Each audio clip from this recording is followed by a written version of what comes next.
Hi babes, welcome. Previously, whenever I made this fox locks, butterfly locks, I have used passion twist and kinky hair extension.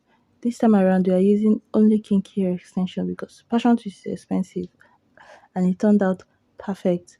So first of all, she sectioned my hair, used rubber band to hold it so that we work with a particular number of section. Pre-sectioning helps you plan better.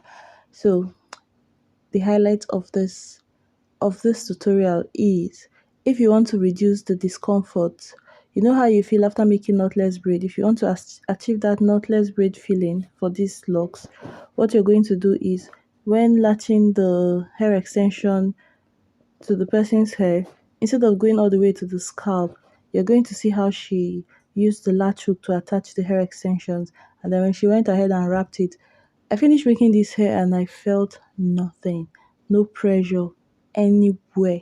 When I mean no pressure anywhere, it was amazing. So this technique is so much better for people, not for people who are tender headed. Nobody wants to feel anything. If you're not interested in feeling any sort of pressure after making your hair, this technique is like the best thing ever.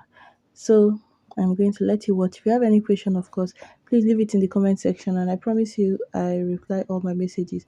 And also, if you like the video, don't forget to give it a thumbs up. Happy holidays!